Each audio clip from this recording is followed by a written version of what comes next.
Buongiorno a tutte. Allora, per realizzare il nostro cappellino, che può essere unisex, perché diciamo che le misure sono sia da donna che da uomo, quindi quella che io vi andrò a far vedere oggi è una taglia per adulto e vi dico le misure, poi vi lascio qui sotto nell'info box le misure per altre taglie, se magari volete farlo da bambino o addirittura da neonato o da bambino, da ragazzo e da neonato. Allora, io ho fatto una taglia, quindi una taglia L. Le misure da prendere per avere una taglia L sono la corona, perché è un cappello che partirà dall'alto, la lunghezza di tutto il berretto, scusate, non cappello. Quindi noi andremo a fare un avvio dove poi di 8 maglie, e queste 8 maglie cresceranno fin quando avremo il nostro cerchio che dovrà avere diciamo una circonferenza di 20 centimetri. Una circonferenza, scusate, una larghezza di 20 centimetri. Una volta terminati gli aumenti, quindi una volta che noi abbiamo la misura della corona, possiamo interrompere gli aumenti e procedere con la lavorazione che più ci piace. Io ho fatto questo punto che si presta molto per un cappello, somiglia un po' al punto bubble, ma in realtà non lo è un'alternanza di 2 maglie al dritto e 2 maglie al rovescio, alternate ogni 6 giri. Prima dell'alternanza ci sono 2 righe di dritto, quindi è veramente semplicissimo.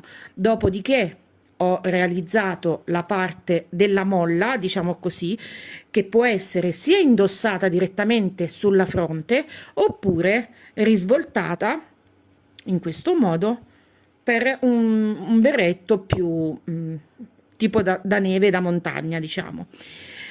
Quello che poi andremo a vedere sempre in questo tutorial sarà la chiusura ad ago, dove io qui ho fatto un'alternanza di righe al dritto e al rovescio. Nelle ultime 2 righe ho lavorato le maglie doppie, in modo che andando a chiudere si forma questo bordino elastico, ma un po' diciamo piuttosto rifinito. Ok, quindi non abbiamo quella chiusura che è un po' bruttina e tende un po' a stringere. Questo è veramente un bordo molto elastico. Io non ho cambiato i ferri tra il corpo e il bordo. Se vi sembra, ecco, io adesso ve lo sto facendo vedere, se vi dà eh, l'impressione che sia troppo largo, utilizzate un numero di ferri in meno oppure mezzo numero di ferri in meno. Io preferisco lasciarlo così largo perché poi chi lo indossa lo può indossare sia in questo modo con la punta un po' scesa dietro e sia proprio a berretto. Un'altra cosa che ho aggiunto è questo pompon in pelliccia sintetica, ovviamente, e per fermarlo, quindi per avere poi la possibilità di rimuovere il ciuffo, quindi potete anche fare un pompon e lavarlo poi assieme a tutto il cappello. Io ho preferito questo perché mi piaceva di più, quindi dicevo, per fermarlo ho utilizzato un bottoncino che sono andata a chiudere non in modo tradizionale come si aggancia un bottone, quindi passando all'interno delle asole. Questo perché? Perché io ho necessità di avere lo spazio sotto per poi potermi andare a infilare l'elastichino che tiene il berretto. Quindi vedete, qui c'è un buchino, ho fatto passare l'elastico, nel momento in cui io lo devo lavare tolgo la pellicetta e lavo il mio berretto. Quando lo devo rimettere, l'unica accortezza è che dovete prendere un uncinetto, entrare all'interno di questo piccolo forellino e far passare il cappiolino che troviamo qui in questi pompon. Io li ho comprati su Amazon, ne ho preso una busta di svariati colori. Vi lascio sempre il link qui sotto per l'acquisto del pompon e vi lascio anche il link dell'acquisto del filato. Adesso andiamo a vedere i materiali e poi vediamo l'avvio. Allora, quello che ci occorrerà per il nostro berretto sarà un gomitolo di Gheri. Io ho scelto il color panna, voi potete scegliere il colore che volete. Sul sito di Filate Discount trovate insomma, una buona scelta di colori. Quindi un gomitolo non andrà via tutto, questi sono 230 metri, io ne ho consumati all'incirca 190, all'incirca sì, 190 metri, quindi ho un piccolo avanzo di un gomitolo. Questo per una taglia grande da adulto, quindi quello che la taglia che vi ho indicato all'inizio quando vi ho parlato del cappellino. Per cui questo tipo di filato. Qui indica il ferro numero 4, i ferri numero 5, e io ho utilizzato però dei ferri numero 4 perché volevo un tessuto più compatto. Poi sappiamo che i cappelli comunque mettendoli, lavandoli, tendono un po' a cedere.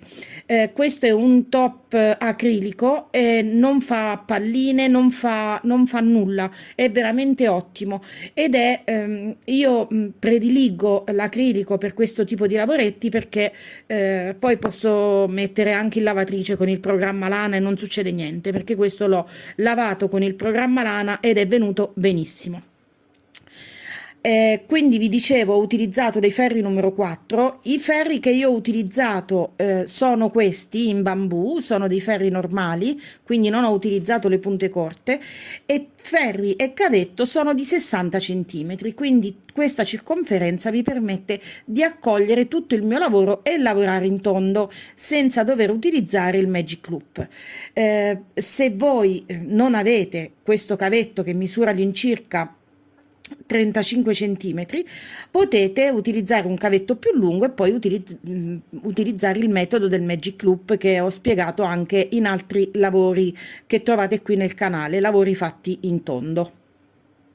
Quello che poi ci potrà essere utile sarà un marcapunto ed alcuni cappiolini che fungeranno anch'essi da marcapunto, perché noi avremo poi la necessità, per quanto riguarda la corona del cappello, andare a segnare delle maglie che ci indicano poi dove andare a fare gli aumenti man mano che si lavora in circolare. Adesso passiamo all'avvio. Per quanto riguarda la codina da dover lasciare, io vi consiglio di fare almeno un 20-25 centimetri abbondanti, quello che poi ci dovrà rimanere, perché con questa codina andremo poi a attaccare il bottoncino che ci aiuterà ad agganciare il pompon in peluche, sempre che voi vogliate poi utilizzare quel tipo di pompon. Quindi per chi decide di mettere un pompon staccato removibile dal cappello, quindi attaccare un bottone, consiglio di lasciare una porzioncina di filo, per cui andrò a duplicare in questo modo, in modo che avrò una bella parte abbondante e una parte di codina che mi servirà per l'avvio delle 8 maglie. L'avvio è quello che vi faccio vedere sempre, quindi faccio un cappiolino, prendo il mio ferro e monto 8 maglie. Quindi questa è la prima, 2, 3, 4, 5, 6, 7 e 8. A questo punto facciamo un piccolo nodino tra la codina che abbiamo lasciato e il cappio che arriva dal gomitolo, perché una volta che andiamo a chiudere in tondo c'è il rischio che poi qui ci si possa allargare questa maglia. Adesso dobbiamo iniziare la lavorazione in tondo. Abbiamo 8 maglie, quindi dividiamo 4 maglie e 4 maglie, portiamo il nostro lavoro sul filo dei nostri ferri circolari, pieghiamo leggermente, andiamo a prendere questa porzione fra le 4 maglie da una parte e dall'altra e portiamo le maglie, le facciamo scivolare sulle punte, così. L'avvio ovviamente dovrà essere abbastanza morbido, in modo che questo passaggio risulti agevole. Giriamo completamente, ruotiamo completamente i ferri perché dovremmo avere il cavetto sulla nostra sinistra e le punte rivolte verso destra. Tutti i nodini dovranno essere, adesso cerco di ingrandire un po', allora, tutti i nostri nodini dovranno essere rivolti verso il basso. Quindi accoppiamo i nostri due ferri in questo modo i nodini rivolti verso il basso, il cappio che arriva dal gomitolo sull'esterno, quindi lo facciamo passare sopra il ferro e lo rivolgiamo verso l'esterno del lavoro e sfiliamo il primo ferro per iniziare a congiungere. Io vi consiglio di trattenere il filato, trattenere tutti e due i ferri, i punti che sono sui ferri, sfilare il primo ferro ed iniziare a lavorare la prima maglia. Ok? In questo modo stiamo chiudendo in tondo, quindi lavoriamo la prima, lavoriamo la seconda, la terza e la quarta. Lasciamo il ferro,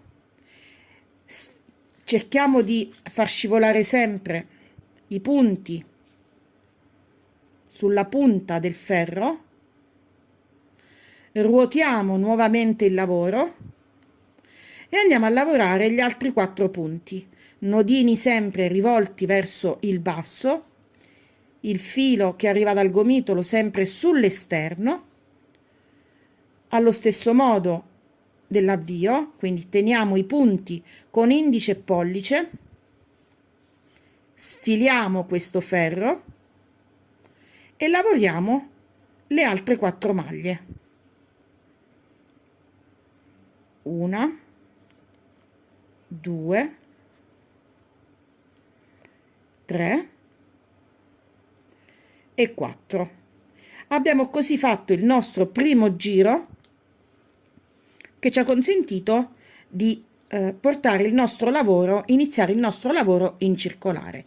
Ora riportiamo sempre tutte le maglie sulle punte, così. Ruotiamo sempre i nostri ferri con le punte rivolte verso la destra, filo che sormonta il ferro, cerchiamo sempre di tenere i nodini in basso per quanto è possibile. Adesso dobbiamo andare a moltiplicare le maglie che abbiamo sul nostro ferro. Io utilizzerò un marcapunto per segnarmi l'ultima maglia del giro, ok? Quindi l'ultima maglia è questa e l'indicazione, scusate, adesso allontano appena appena, altrimenti ecco, così. L'ultima maglia che io ho è questa, è il riferimento, aspettate, no, l'ultima maglia è questa qui, il riferimento me lo dà la codina d'inizio, quindi io apro il mio marcapunto, mi segno questa maglia, quindi questo marcapunto sarà fisso per il momento, ed ora devo duplicare le maglie.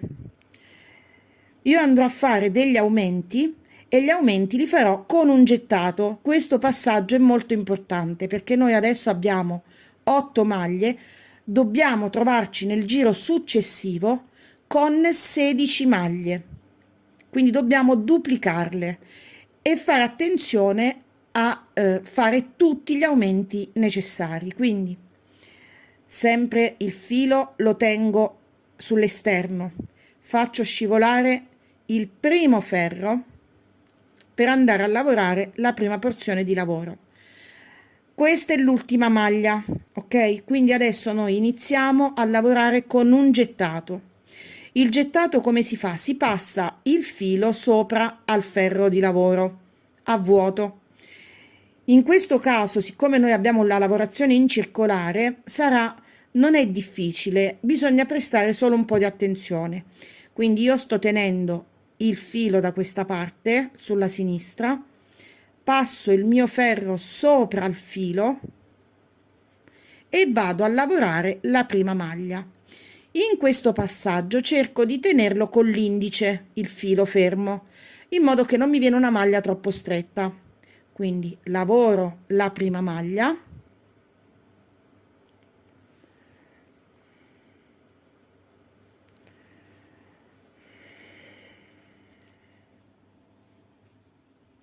e lascio l'indice in modo che abbiamo un aumento e la prima maglia lavorata, ripeto l'aumento e lavoro la seconda maglia, ripeto l'aumento, lavoro la terza, ripeto l'aumento e lavoro la quarta. E fin qui ci siamo. Faccio scivolare nuovamente le maglie sulla punta e ripeto lo stesso passaggio dell'inizio.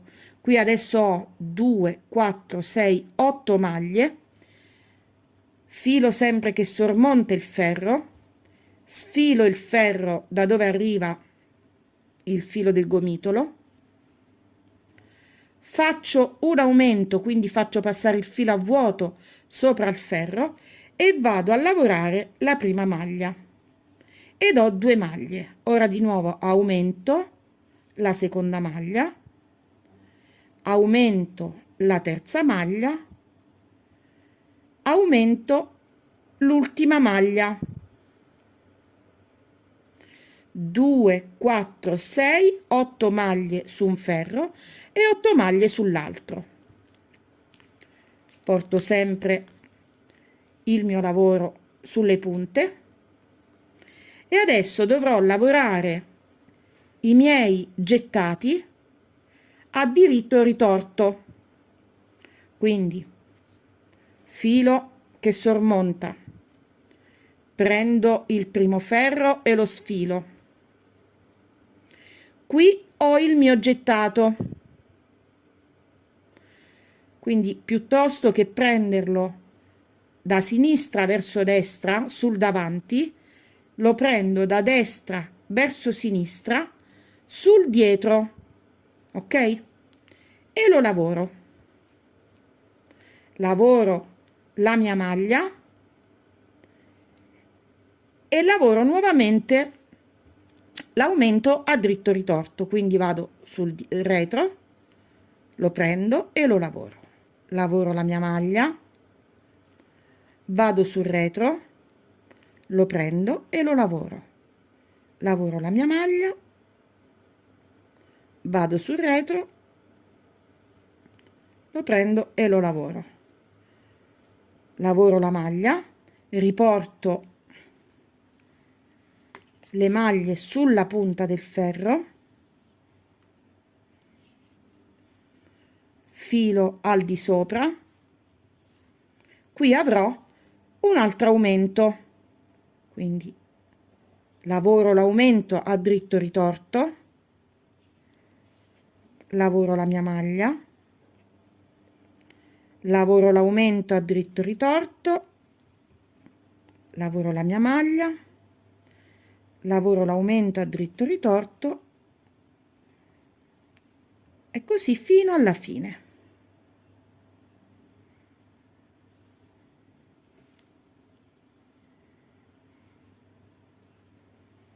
E lavoro l'ultima maglia ed ho fatto il mio primo giro di aumenti. Gli aumenti verranno fatti a giri alterni, dove su un giro si farà l'aumento, nel giro successivo si andrà a lavorare l'aumento a dritto e ritorto, poi si rifarà l'aumento e così via fino a raggiungere la larghezza della corona, che dovrà essere all'incirca di 20 centimetri. Adesso, per non sbagliare, perché ora non faremo sempre una maglia e un aumento, una maglia e un aumento, andremo a mettere dei marcapunto per sapere dove andare a fare l'aumento. Ci troviamo in questa situazione. Adesso mettiamo il primo marcapunto sull'altro ferro,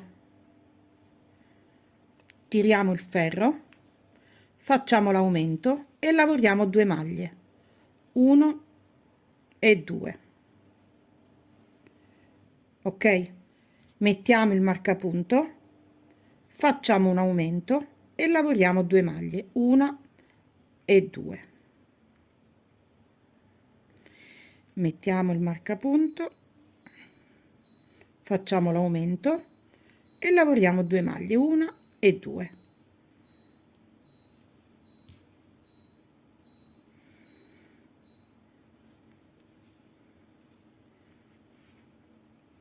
1 e 2. Quando dobbiamo passare sull'altro ferro dobbiamo essere precisi, ovvero ripetere lo stesso passaggio che abbiamo ripetuto all'inizio. Quindi mettiamo il marcapunto, tiriamo il ferro,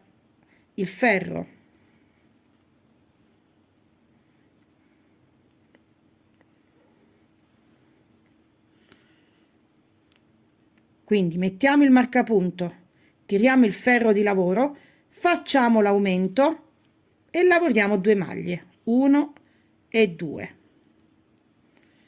Mettiamo il marcapunto, facciamo l'aumento e lavoriamo 2 maglie, 1 e 2. Una volta che abbiamo terminato, quindi abbiamo lavorato 2 maglie, messo il marcapunto e fatto l'aumento, ci troviamo in questa situazione.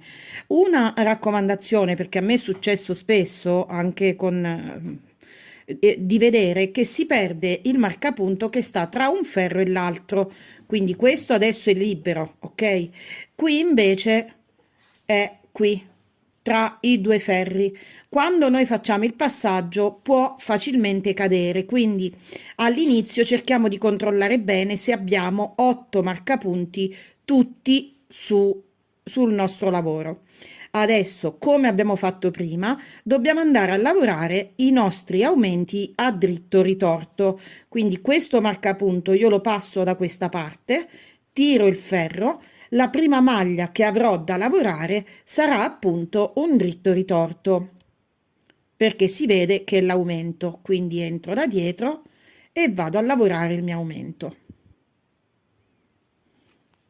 Lavoro le 2 maglie, passo il marcapunto e vado a lavorare l'aumento e faccio così per tutto il giro, quindi tutto quello che abbiamo fatto anche nel giro precedente. Ci vediamo a giro ultimato per un'ultima considerazione, poi possiamo andare avanti da soli. Ho lavorato tutti i miei aumenti a dritto ritorto, adesso devo andare a ripetere gli aumenti. I marcapunto perché ci servono? Perché ci stanno ad indicare in che punto preciso dobbiamo andare a fare l'aumento.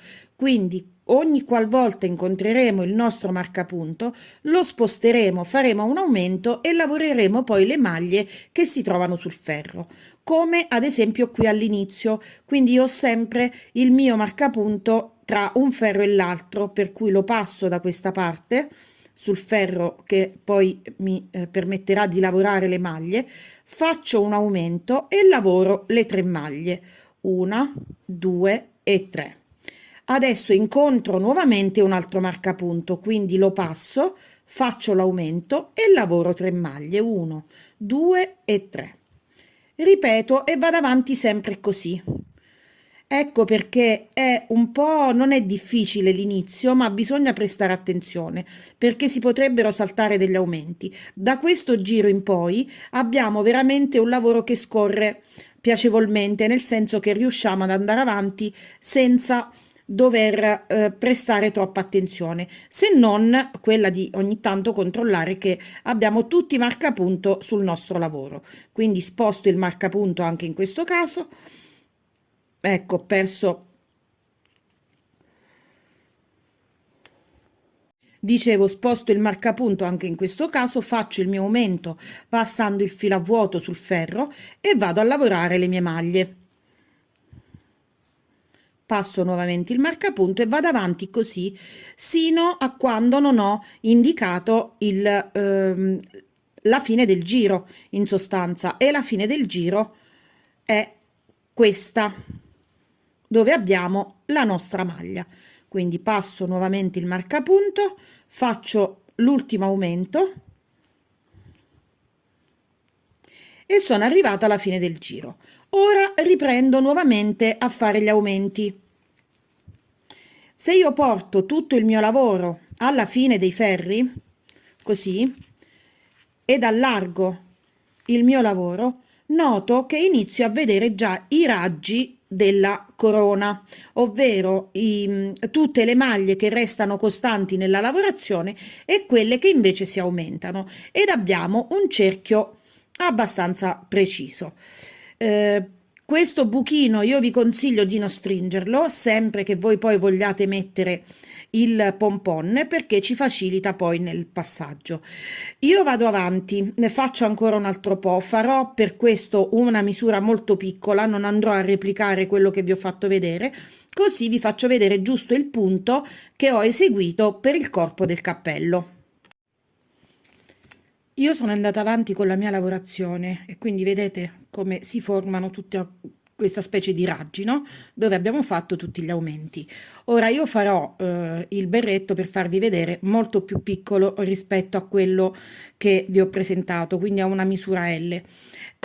Quello che volevo dirvi però è che una volta arrivati alla larghezza della corona, quindi misurate da una parte e dall'altra, siete arrivate a 20 centimetri, a questo punto interrompete gli aumenti, per cui io ho fatto l'ultimo giro con i gettati, tolgo man mano che lavoro, vado a togliere tutti i miei segnapunto e mi lascerò solo quello di inizio giro che poi andrò a mettere proprio in mezzo alla lavorazione. Quindi adesso lavoro tutte le maglie che ho aumentato a dritto ritorto e ad ogni segnapunto lo lascerò cadere in modo che il lavoro sarà più pulito.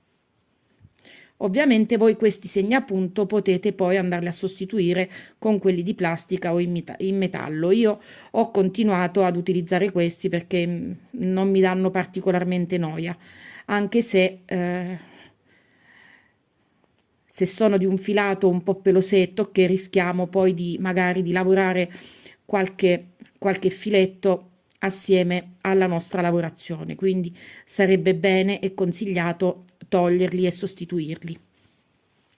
Adesso vado, giro tutto attorno fin quando non faccio cadere tutti i marcapunto e arrivo adesso qui all'inizio del mio giro, anzi adesso lo faccio subito, tolgo questo marcapunto e lo vado a mettere qui dopo al posto di questo qui, ok? Perché è l'inizio del mio giro, che noi inizialmente avevamo segnato con un marcatore fisso, adesso invece lo possiamo andare a portare in mezzo alla lavorazione.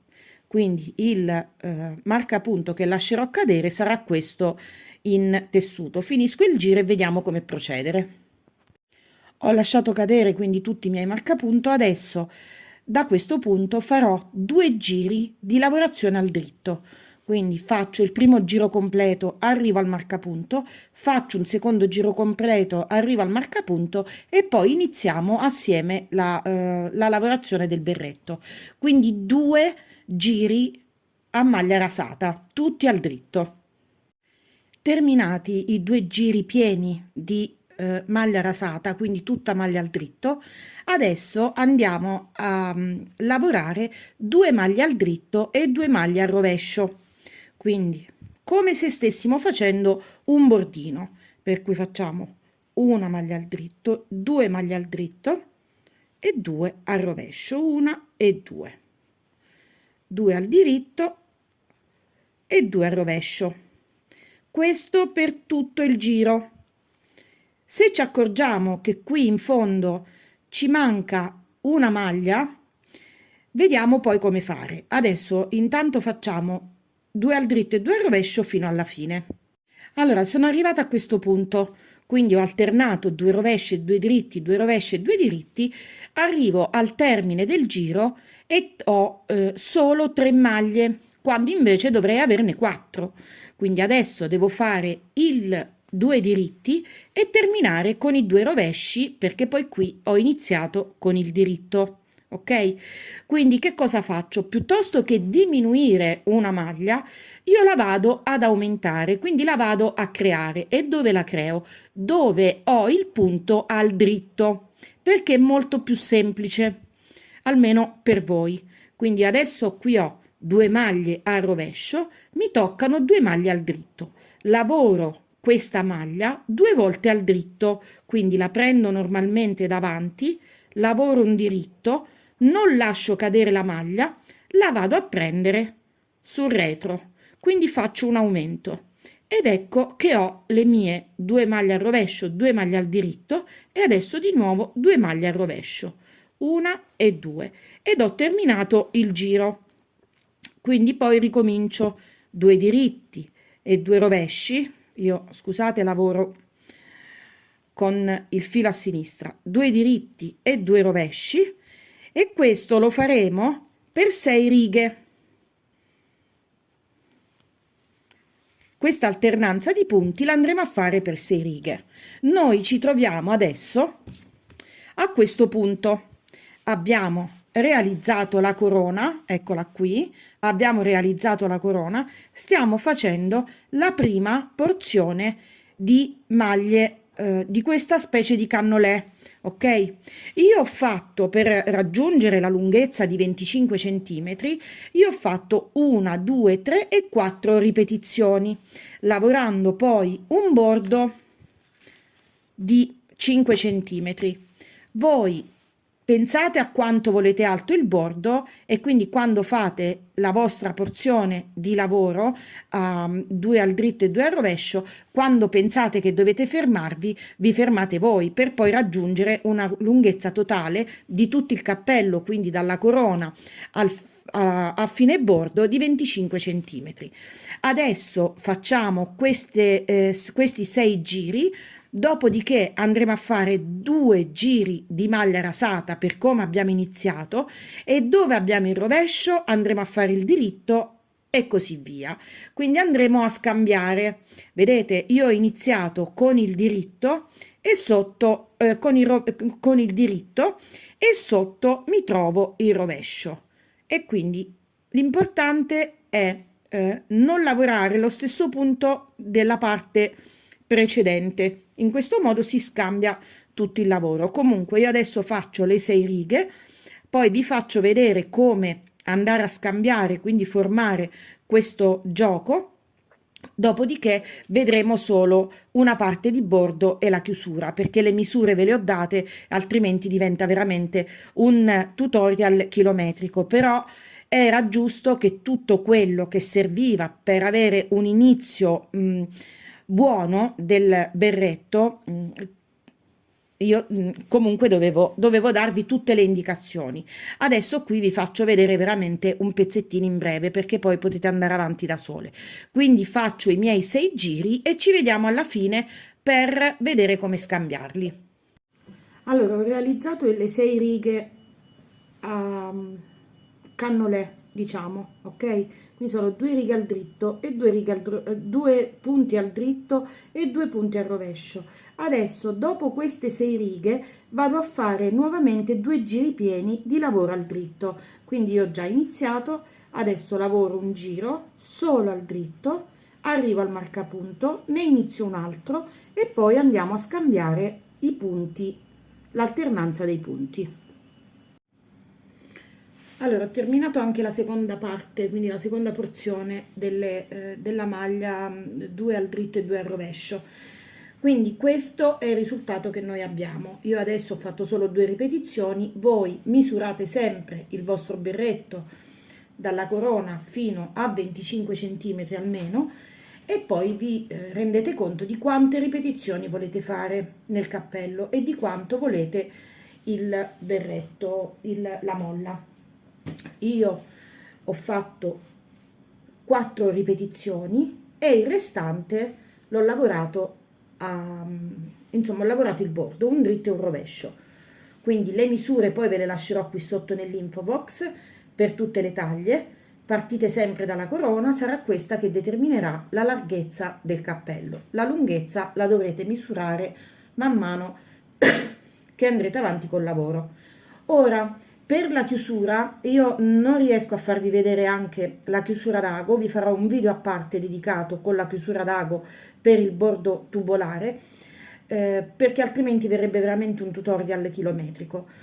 L'unica cosa che vi faccio vedere adesso è come andare poi a lavorare il bordo, quindi una volta terminate le nostre ripetizioni rifaremo 2 giri di maglia al dritto in modo da avere un leggero stacco dalla lavorazione al bordo, e poi andremo a fare un dritto e un rovescio. Quindi facciamo finta che io qui ho già fatto, ho finito la mia ripetizione, ho fatto 2 giri di maglia al dritto, quindi adesso faccio il bordo per poi andare a chiudere. Quindi non importa se inizierò col dritto o il rovescio, ma andrò a fare un dritto ed un rovescio. Questo per tutta la circonferenza. E l'altezza l'andrò a determinare poi a seconda del mio gusto. Se il cappello è destinato a un bambino, se il cappello è destinato magari a un ragazzo e ama più portarlo con il bordo sulla fronte un po' più sceso dietro, poi dipende dal nostro gusto. Io le indicazioni che vi ho dato sono, diciamo, quelle un po' generali e generiche per poterlo anche personalizzare a vostro piacimento. Quindi adesso finisco il mio giro di dritto e rovescio, non vado a fare tutto il bordo perché come vi ho detto questa è solo una dimostrazione e poi vi dico come andare a chiudere. Facciamo finta che io ho terminato il mio bordo di un dritto e un rovescio, quindi che io mi trovo in questa situazione e devo andare a chiudere.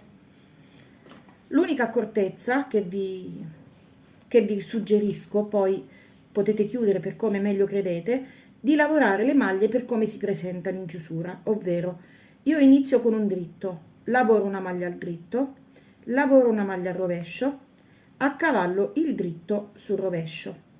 Adesso di nuovo la maglia al dritto, quindi la lavoro il dritto e l'accavallo. Ho la maglia al rovescio, la lavoro al rovescio e l'accavallo. Dritto e a cavallo, rovescio e l'accavallo. Cercate di non stringere troppo durante la chiusura, altrimenti tutto il lavoro vi potrebbe tirare. Come vi ho detto all'inizio, il vostro bordino, questo, potete farlo anche con un mezzo numero di ferri più piccolo, qualora lo voleste più stretto, e potete anche alzarlo, quindi fare il doppio e calcolare già il risvolto. Quindi il risvolto si andrà a risvoltare sulla parte fissa del cappello. Io credo di avervi davvero dato tutte le indicazioni per poterlo personalizzare. Questo è un cappello molto semplice, l'unica cosa che può avere un po' di ostico è l'inizio, perché quando si inizia a lavorare il cappellino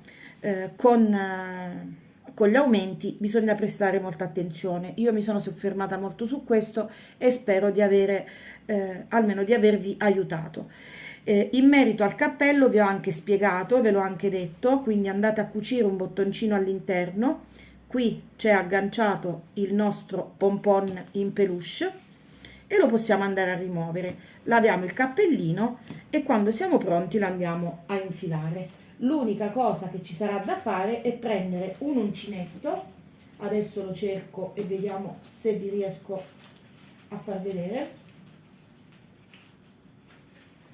Prendiamo un uncinetto, ci infiliamo all'interno del forellino, quindi passando sotto al bottoncino, agganciamo, portiamo dentro e risvoltando il cappello andiamo a sistemare questo piccolo elastico attorno al bottoncino e così l'abbiamo fermato. Vi lascio anche il link dei pompon in peluche tutti colorati che ho acquistato e ci vediamo al prossimo cappello. Ciao a tutti!